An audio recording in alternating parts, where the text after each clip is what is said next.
அனைவருக்குமே வணக்கம். சற்று முன் கிடைத்திருக்கக்கூடிய ஒரு மிக மிக முக்கியமான செய்தி ஒன்று வெளியாகி உள்ளது.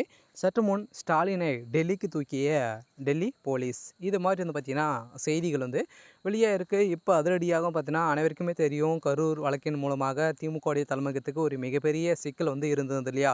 ஸோ வந்து பார்த்திங்கன்னா திமுக வந்து நாங்கள் வந்து இல்லை அப்படின்னு வந்து அவங்க வந்து சொன்னாலுமே வந்து பார்த்திங்கன்னா இப்போ சிபிஐ விசாரணையில் வந்து அதிரடியாக தெரிய வந்திருக்கு. அதுவும் சிபிஐ விசாரணையில் அதிரடியாக செந்தில் பாலாஜி அவர்களை வந்து பார்த்திங்கன்னா விசாரணை வந்து பண்ணியிருந்த நிலையில் செந்தில் பாலாஜி அவர்கள் வந்து கொடுத்த வாக்குமூலத்தின் அடிப்படையில் இப்போ அதிரடியாக திமுகவுடைய தலைமையகத்துக்கும் முதல்வர் ஸ்டாலின் அவர்களுக்கும் ஒரு மிகப்பெரிய சிக்கல் வந்திருக்கு. சொல்ல பார்த்தீங்கன்னா முதல்வர் ஸ்டாலின் அவர்கள் தான் வந்து சொல்லி இது மாதிரி வந்து செந்தில் பாலாஜி அவர்கள் வந்து கூலிப்படையை இறக்கி இது மாதிரி மக்கள் உயிர்களை வந்து பறிக்கக்கூடிய அளவிற்கு அரசியலாக மாற்றியிருக்காங்க அப்படின்ற மாதிரி வந்து பார்த்திங்கன்னா இப்போ சிபிஐ விசாரணையில் தெரிய வந்திருக்கக்கூடிய நிலையில் இப்போ அதிரடியாக முதல்வர் ஸ்டாலின் அவர்களை வந்து டெல்லிக்கு தூக்கியதாக இன்று காலை வந்து பார்த்தோன்னா சென்னையில் பரபரப்பை வந்து ஏற்படுத்தியிருக்கு.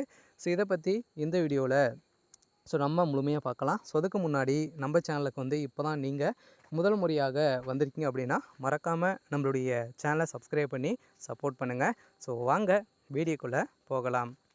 ஸோ அனைவருக்குமே தெரியும், இந்த கரூர் வழக்கில் வந்து பார்த்தீங்கன்னா செந்தில் பாலாஜி அவர்கள் வந்து இதில் வந்து முக்கிய குற்றவாளியாக வந்து கருதப்பட்டு அவர் மீது வந்து சிபிஐ விசாரணை வந்து நடத்தியிருக்காங்க. இந்த சிபிஐ விசாரணை அடிப்படையிலும் அங்கு வந்து பார்த்திங்கன்னா சிசிடிவி காட்சியின் மூலமாக சிக்கிய ஆதாரத்தின் அடிப்படையிலும் இப்போ முதல்வர் ஸ்டாலின் அவர்களுக்கு இதில் தொடர்பு இருக்குது. ஸோ அவர் வந்து பார்த்திங்கன்னா செந்தில் பாலாஜி அவர்கள் வந்து கொடுத்த வாக்குமூலத்தின் அடிப்படையில் இப்போ முதல்வர் ஸ்டாலின் அவர்களுக்கு வந்திருக்கக்கூடிய ஃபோன் காலின் அடிப்படையில் திடீர்னு வந்து பார்த்திங்கன்னா அமலாக்கத்துறையால் இப்போ முதல்வர் ஸ்டாலின் அவர்கள் வந்து டெல்லிக்கு தூக்கியதாக ஒரு தகவல் வந்து வெளியாக இருக்குது. அதே மாதிரி வந்து பார்த்திங்கன்னா இப்போ ஆட்சி முடிவுக்கு வந்து வந்திருக்கு. இந்த முடிவின் அடிப்படையில் சட்டப்பேரவை வந்து நடைபெற்றது. இந்த சட்டப்பேரவையில் அதிரடியாக சிஏஜி சோதனை வந்து நடத்த வேண்டும். வந்து பார்த்திங்கன்னா என்னென்ன திமுகவுடைய ஆட்சியில் என்னென்ன நலத்திட்டங்களாம் வந்து செஞ்சுருக்காங்க, மக்களுக்கு எவ்வளோ பணங்கள் வந்து கொடுத்துருக்காங்க, இது வந்து பார்த்திங்கன்னா நிறைய விதமான மெகா ஊழல் வந்து இதில் நடந்திருக்கு அப்படின்றத நிர்மூலமாயிருக்கு. இந்த ஊழலின் அடிப்படையில் அதிரடியாகவும் பார்த்திங்கன்னா இப்போ வந்து முதல்வர் ஸ்டாலின் அவர்களுக்கு வந்து பார்த்திங்கன்னா ஒரு மிகப்பெரிய கடிதம் வந்திருக்கு.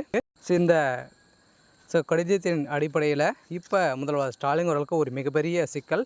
இதன் அடிப்படையில் தான் இப்போ இந்த டீல் வந்து பார்த்தீங்கன்னா டெல்லிக்கு வந்து தூக்கியிருக்காங்க. இந்த விசாரணை அடிப்படையில் முதல்வர் ஸ்டாலின் அவர்களும் பார்த்தீங்கன்னா இப்போ வந்து சிபிஐ விசாரணைக்கு வந்து உட்படுத்தியிருக்காங்க.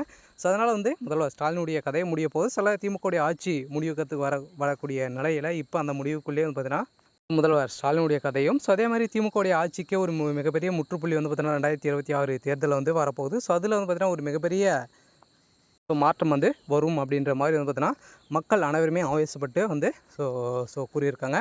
இருந்தாலுமே என்ன நடக்க போகுது அப்படின்றத வெயிட் பண்ணி பார்க்கலாம். இது மாதிரி செய்திகளை தெரிஞ்சுக்கணும் அப்படின்னா மறக்காமல் நம்மளுடைய சேனலை சப்ஸ்கிரைப் பண்ணி சப்போர்ட் பண்ணுங்கள். தேங்க்யூ.